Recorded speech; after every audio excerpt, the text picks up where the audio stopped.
Ready to get started? All right. You'll know our guests from their incredible body of work, including Road to Perdition, Teen Wolf, the voice of Sephiroth, and last and certainly not least, as Superman in CW's Supergirl and Superman and Lois. Welcome to the stage, Tyler Hoechlin.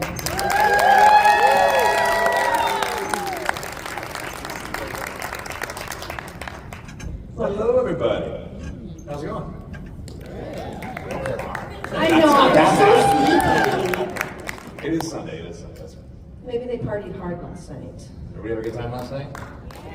Oh, I got a bigger reaction. All right, good. There we go. They're still recovering. Welcome to my living room. Thank you for joining me. Yes, very nice furnishings. Is this your first time in St. Louis? No, I actually was in St. Louis about 9 years ago for a press tour for a movie called Everybody Wants Some. Anybody saw that? So yeah, we did a lot of baseball towns. We about like a 1980s college baseball team. So we hit like St. Louis, we were in Phoenix, we went to New York, any baseball town you can think of. That's a really fun trip. Yeah, it was as a former baseball player and a huge baseball fan, it was very fun.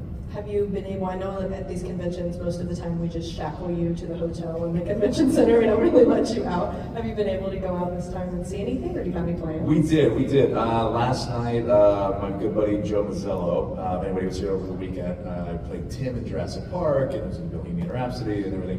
He and I did a film together, and so we do some of these at the same time. And we found the most amazing sports bar I've ever found, and I got to watch my Cubs lose. And we got to watch USC beat Michigan, which was great. So that was our big night out in St. Louis. Up and down. It was a roller coaster of emotions last night, yes. Great, I love that. I'm going to ask a few more questions. If you guys want to start lining up, now's your time. That way you can get to the front of the line. This is your chance. This is your warning. So before we dig into the Superman of it all, yes. I want to talk about Road to Perdition a little bit. I'm a huge fan. Thank you. And I'm really interested in what it was like working with Sir Sam Mendes. What was your experience like? What did you take away from that experience? Well, I mean, I got to work with some really amazing, incredible actors and incredible people at a really young age. So I think, working with people like Tom Hanks and Paul Newman, who at the time were already massive legends, just to kind of see how they approached work on a daily basis, behaved on set, showed up as a professional, treated and respected everybody in the crew. That was just like, as a 13-year-old, it was a really, I think, important thing for me to see firsthand.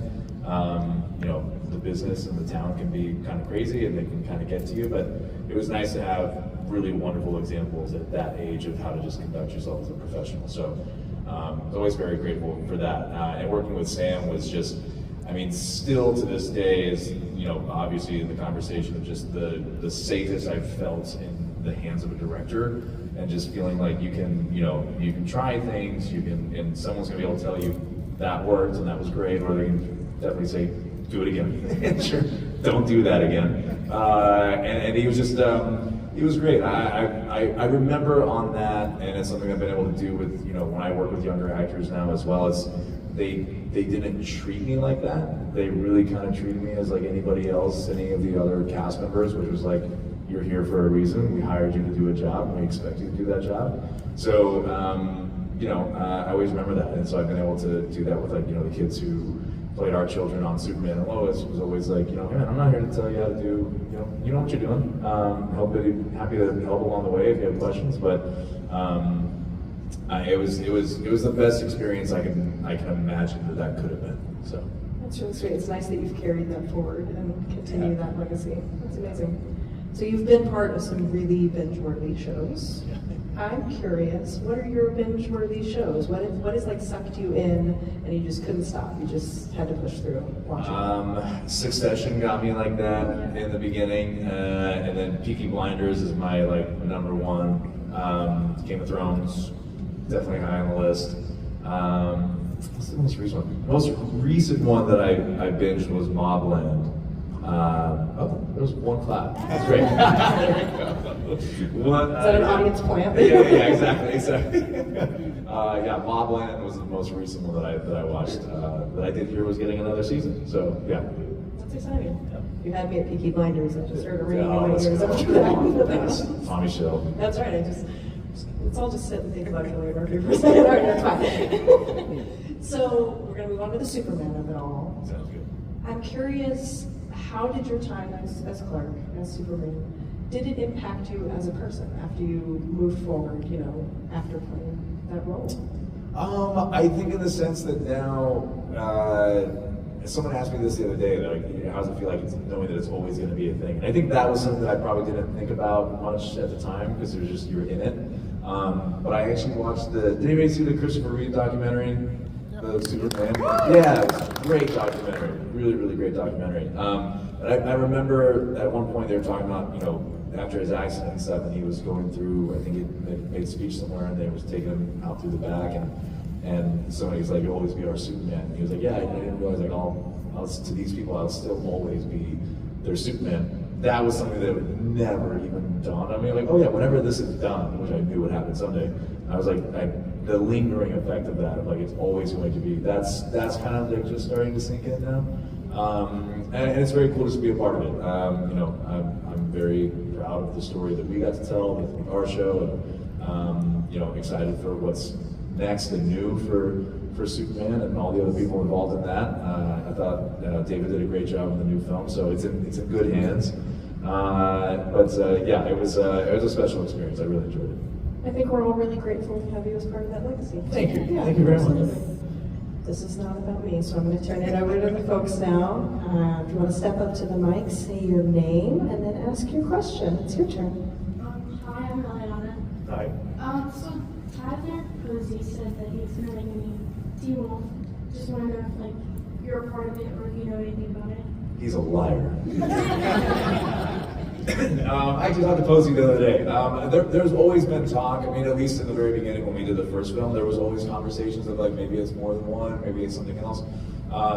So I would say nothing's impossible and everything is possible with that. So I don't know what that would look like. Who knows if it'll be another movie, who knows if it'll be nothing, it could be another season or something. I don't know. It's going to come down to who has the rights, if they want to do anything with it, kind of what can be thought up story-wise. But I would say it's not hopeless that there could be something else. So yeah. Thank you. Good question. Thank you. Hi, what's your name and what's your question? Hi, my name is Dan. I play for Bears Lip. Hello, sir.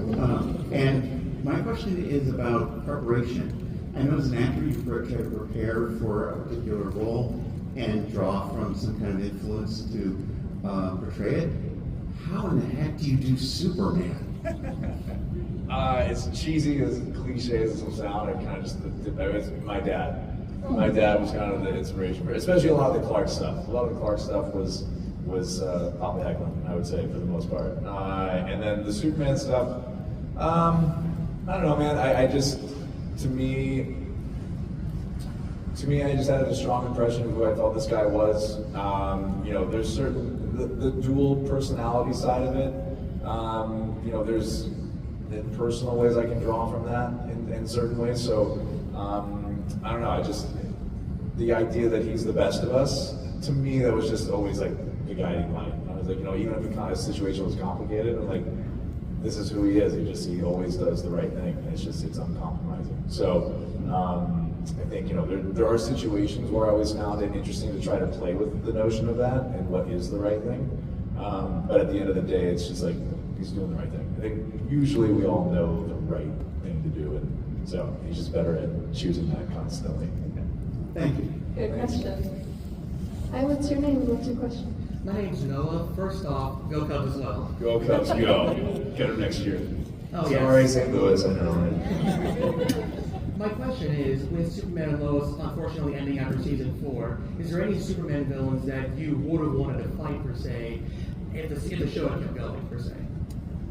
I know Brainiac's the one that gets brought up a lot, and I think people have mentioned that we were working towards that, and, so that would have been really cool. But selfishly, I got the ones I was really excited about. I'm a big arch rivals guy. Oh, yes. So the fact that we got Lex Luthor and Doomsday, those were my two big asks that I was hoping for. So I feel like I'd be getting greedy if I asked for any other ones. But yeah, I know Brainiac is the big one that the fans kind of wish we had been able to tackle.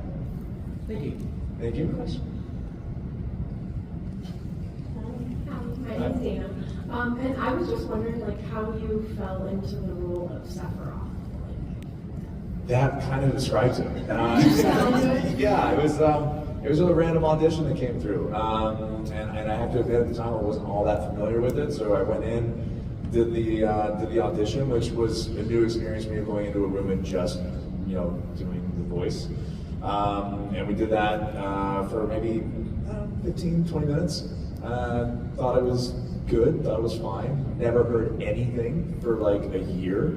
And then got an email saying, congrats, you booked this role. And I was like, they didn't do that already? That was a year ago.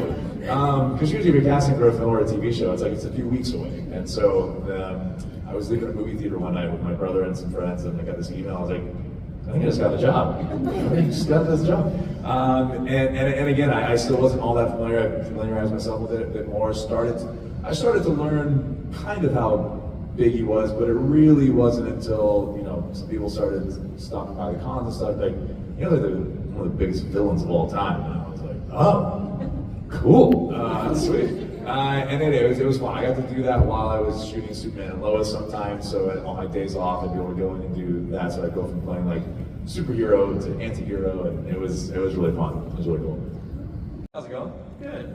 What's your name and what's your question? My name is Rob, and what is your favorite experience playing Superman? And I would say honestly, like some of the coolest days were like we were shooting on location. I would actually go back to like when we did Supergirl for the first time when I was there. There was an episode where we were shooting outside during the day, and there was like probably like a bunch of like fourth graders walking by or something, and we were both in our suits, and like the teacher kind of stopped and were like peeking around, and like Melissa and I went over and said hi, and it was cool because it's like to them like they're actually meeting Superman and Supergirl, but it's not like they're seeing them on the screen, like we were there in the park, so we were like in full suits. So like that was always kind of cool, like, to be able to like bring the magic of it to the kids was really cool. But I don't know. I think honestly, personally, doing like I won't give any spoilers away, but shooting kind of like the last bit of. Usually you don't shoot in sequence. It doesn't always happen when you shoot in sequence when you're filming. So we actually did kind of shoot the very, very end of Superman and Lois as the last few shots that we did on the very last day. So I think having that experience and like really feeling like, wow, like I've insanely played this character for 8 years, all in all, like to kind of have that thing of feeling like we're wrapping up the show and we're wrapping up this chapter in my life and everything. That was really cool because it really actually had time to kind of like settle in. It wasn't this thing where it ended before you knew it, and also like, oh wait, we're done. Like, that's it. It was very, very aware that it was like that day everything was kind of slowly coming to a close. So that was really cool. It's cool we had the time to do that. Good question. Thank you. You're welcome. Hi, what's your name and what's your question? Hello, my name is Ryan. So referring back to what you were saying about how you learned so much from Sam Mendes, and now you're in that position of teaching new people and kind of, being that guiding force. What is some advice you'd have someone? So I'm a new teacher, so like, what is some advice you'd have someone in that position of guiding the younger generation? Oh man, I don't know if I give myself that much credit. You're doing way more than I am, man. Mine was more like a lead by example kind of thing. What are you teaching? English. Oh, nice. High school, yeah. Very nice. I don't know that I've got much advice for you on English teaching. I mean, patience obviously is a good one. I think patience is definitely necessary. Yeah. But I don't know, encouragement. I think encouragement and just like, making things exciting. I think at the end of the day, it's one thing to just kind of execute a task, but if you can inspire passion, I think that's always, that's a huge guiding light. Thank you. Yeah, of course. That's a great question. Good luck. Thank you. Hi, what's your name and what's your question? My name is Todd, and I don't know if you remember we spoke Yeah, yesterday. So just a bit of a follow-up to our conversation from yesterday. Because they're in such desperate need of help with playoff longevity, what changes would we like to see with the Cubs lineup? Well, I don't know what's gonna happen with Tucker next year. Let's see what happens there. My buddy wants him to go to the Yankees, so I'm fighting him for that. But I don't know, man. I think it's one of those things where I don't know that we necessarily had like too many pitfalls this year, and maybe some injuries could have helped us, like avoiding those, but that's every season. But I thought the team that we had this year did a great job, man. They made a great push, especially compared to the last few years. So I think this was a really good season to build off of. So I want to see them run it back and see if we can just do a little better. I thought it was a good showing. Just Game 5 did not go our way. So. Just an unrelated follow-up. You mentioned being among all the other actors in their super suits. They have such a reputation for being uncomfortable and impractical. I was wondering if you have any stories of, boy, I wish my suit was more like so-and-so's, or anyone felt, envious of your suit, that they would have rather had something different? I don't think we got into the negotiations of who could take whose suit very much. Yeah. But I would say the ones who had the ones that like easily unzipped, and were two pieces, definitely had the envy of the people in the one-piece suits. So they're just a little easier to get in and out of. I think that's probably about as far as it was the one pieces and the people that were more than the one pieces, and it was kind of like that stand up. Thanks. Cheers. Thanks for your question. Hi, my name is Lorelai. Hi. My question is if you could give Derek one of the special abilities of any of the supernatural creatures within Teen Wolf, what would it be? Oh man. I would like to be if he just could have been better. Just could have been better. He got his butt kicked like a lot in those first couple. Actually, I think like all the time. Any other special abilities? Man. I'm trying to remember the other special. The other one that's coming to mind is Lydia's. Oh yeah. She's the Banshee, right? Yeah. Maybe that, because he probably could have used help a little more often. Oh yeah. Yeah, I think so. Thank you so much. Hi, what's your name? What's your question? Hi, my name is Kendry. Hi. My question is, if you could pick up Derek out of Teen Wolf and put him in any other TV series or movie, where would you put him? Game of Thrones. Game of Thrones, House Stark, yes, in the north. Yeah, 100%. Game of Thrones was when that was out, that was like my obsession. I absolutely loved that show. And I think Derek would have fit in nicely with the Dire Wolves. I feel like he would have felt very much at home there. I think so. Thank you. What would your choice be? I would selfishly want to see him partner up with Superman. Oh, whoa. Yeah. Has there ever been like a superhero werewolf crossover? Like in any comics or anything? Yeah? There has?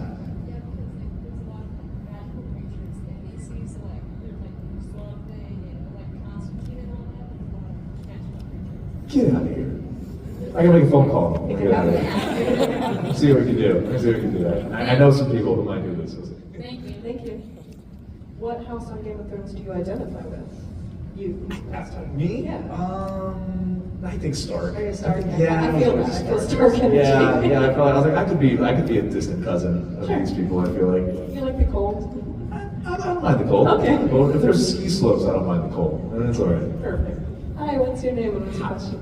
Hi, my name is Kevin, and it's so nice to meet you. Nice to meet you, man. I love Superman and Lois, by the way. Thank you very much. My question is, now that they've established that there's a multiverse in Peacemaker, are you going to appear as a variant of Superman in any upcoming DC movies?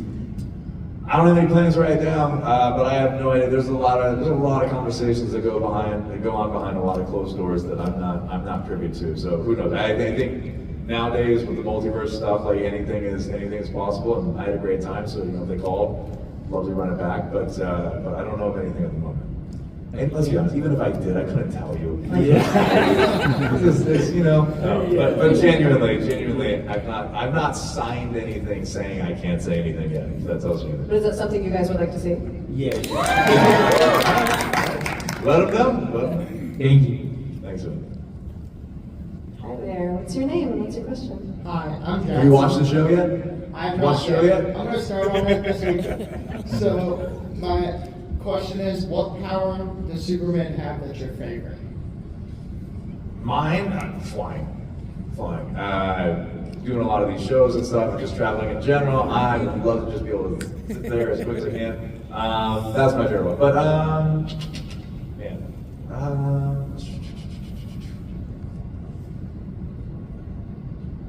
You know, I'd say heat vision was the easiest one to do, but it's funny. Melissa and I joked about this. Did anybody watch Supergirl? Did you guys see the finale of season 2? Do you guys remember, like, there's a big standoff between Superman and Supergirl because he's like under the influence? We had to do this scene where we had to like have like this heat vision battle. But when we're doing it, it's like there's nothing happening. So you're just in a room having a really intense staring contest with somebody from across the room, and it's eerily quiet, like no one's making any noise. And we had to circle each other around this huge room. So the only thing you hear is like our boots going like,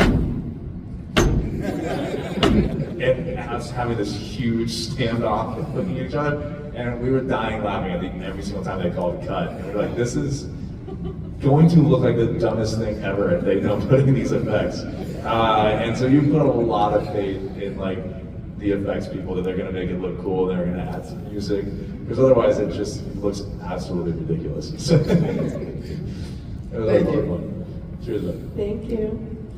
Hey there, what's your name? What's your question? My name is Chris. I want to ask, like, let's say James Gunn called you and asked if you want to be any superhero in the DCU, what one would you choose? Batman. Easiest answer.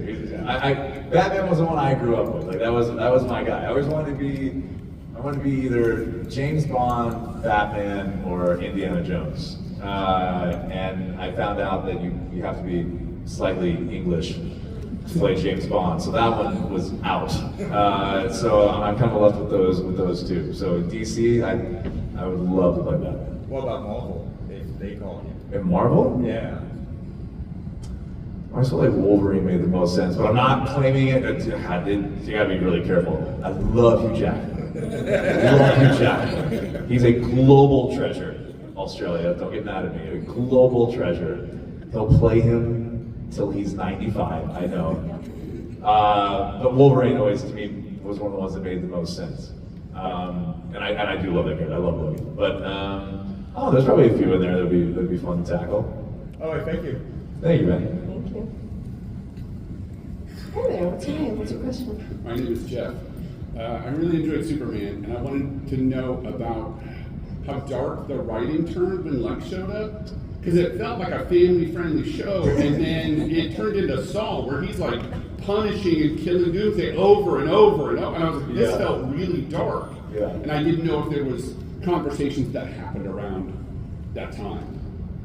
No conversations really. I think that was just the energy that Lex, especially our version of Lex, brought to the story. It wasn't like a new showrunner or a new person that made it turn dark. Okay. No, just I think that's just who we felt the character was, and I think we always knew that like Lex's presence was going to ramp that up a bit. So if anything, I think it was just a great job of allowing Lex being a part of the show to have its imprint on the show. Kind of in the same way, I guess you would say, like almost like the Harry Potter movies did it, where the first few was a little bit more like younger kids and it's adventurous and it's magical and all these things, and then once you had like the death of, or blanking on the name right now, Robert Pattinson's character. Thank you, Cedric. Once you got that, it was like all of a sudden like, oh, this is like we're entering into adulthood and things are more serious now and things are more, there can be some more gravity to these circumstances. So I think it was just more that. I think it was just feeling the weight and the presence of Lex on the show, and not necessarily, any new people being involved. I think it was just the evolution of the characters in the story. Thank you very much. Great question. Great question. Hi there. Hi. So my name is Sunny, and so I have a question. Yes. So you've worked with a lot of really fun people over your years of being an actor, and so I was just wondering if there are any specific moments from any of your times of being on TV, if you have had a moment where you genuinely just cracked and could not function as a human being for a couple of minutes, or if there's any kind of impromptu scenes and shows that somehow made it in. Yeah, I mean, so on Teen Wolf, I had a lot of practice at like not breaking because I had to work with Dylan all the time, who is one of the funniest people you'll ever meet. And if you remember Derek at all, he's not amused ever by anything. And so I always kind of had to do like, you know, the straight face, like not really getting to me thing. So I got really good at it with Dylan, and then there was one scene that he did where, you know, usually I could watch what he was doing, and it was very easy to just kind of poker face it. But we did a scene where Styles and Derek are both paralyzed because of the kinema, and we had to be like looking up at the ceiling, so I couldn't see what he was doing. But this guy kind of like said like the last line of the scene, and we were just kind of like supposed to let him talk, and like that was going to be it. And there's a take where Dylan, right in my ear, just was like, and I heard what he did, but my face, like my imagination made what his face must have looked like just go way, way too far, and I started dying laughing. That was like the one time Dylan got me to break, and I was so happy I wasn't even looking at him, because that's how good he was.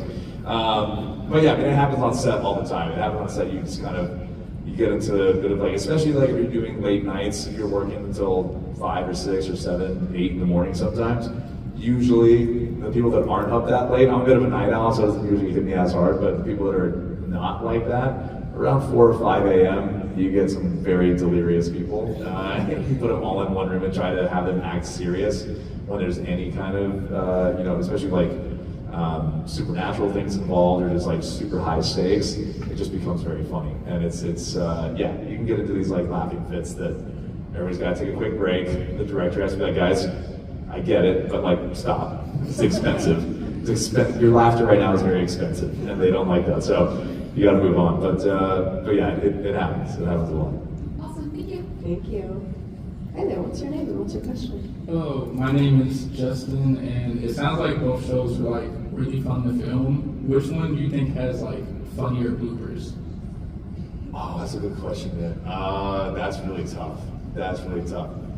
I really wish they would release the reels from both of them because they're pretty great. I would say like on Teen Wolf, a bunch of us were like, there were more young actors in Teen Wolf than there are in Superman and Lois, so the gag reels would probably be drastically different, I would say. But we had some really funny stuff. The thing is when you're doing, you know, again, when you're doing anything that requires a lot of like effects and everything, when you don't have the effects and you don't have the score and the music and everything else going on, it looks insanely stupid half the time. So it's like, to have those released with all of the freeze breath and the heat vision and all this other stuff, the flying, the taking off, like even just leaving a scene when you're supposed to be flying is insane. It's insane. So when you guys watch the show and we say a line and then fly up into the sky, we literally bend our knees and then like jump 6 inches off the ground, and that's it. And then we like sadly just fall straight back to earth. and again, the booms are really loud, so it's just like this huge echo that goes through the thing of like you obviously didn't make it that far off the ground at all. So those just on their own are fantastic. But yeah, man, I'm gonna see who I can talk to try to maybe get at least something released from one of the two of them, because the ones I have seen are pretty fantastic.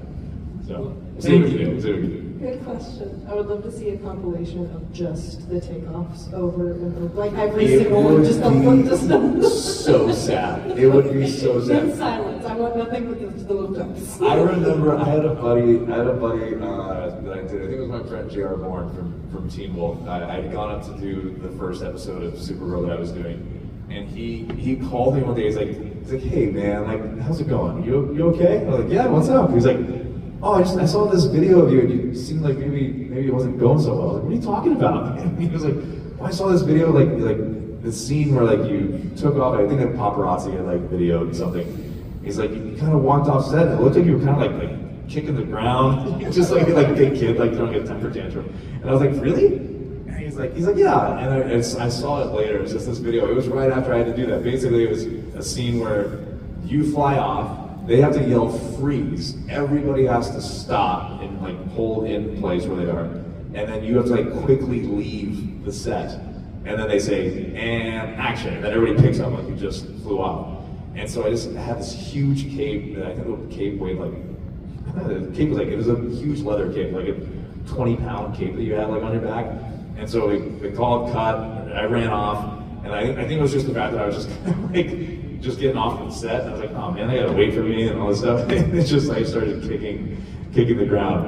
It looked very sad. It looked very sad to see Superman just kind of like pretend to fly away and then have to run off of set, and then just like sit there and be like, all right, I'm out here. Nobody look at me. Nobody looked. It's embarrassing. Disgruntled Charlie You Brown. seem like an absolute fraud. You really do. It's such a fraud. We have a few minutes left, so if you have any questions, please get in line. I have some questions in the meantime. So we're at a comic convention. We have folks that collect lots of things. We're all very nerdy about lots of things. I gather you are sports nerdy. Yeah. What else are you nerdy about? Do you collect anything? Do you what do you geek out over? Sore subjects. Oh gosh. I recently discovered that I've lost like my complete collection of Pokemon cards. Oh, I see what this is sore. All right. Yeah. How are you feeling? And I'm not certain that all of them were, but there were a lot of first edition ones in there. So that's gone. That's gone. Anybody else in here Pokemon cards? Anybody? Yeah. Yeah, they're gone. Are we sure they're gone? I have accepted it. We've Okay, looked so you've everywhere. closure. Mom and Dad have emptied their garage just to make sure. It's like one of those. Yeah. I feel this way about my original Game Boy. I don't know what became of it, and I think about it pretty regularly. It makes me very sad. I have all of my original consoles, but not that one. That's a tough one. That's a tough one. Yeah, no, Pokemon cards was big. Pokemon cards and baseball cards. I'll be honest with you, I think those are kind of the things that got me into acting, to be honest.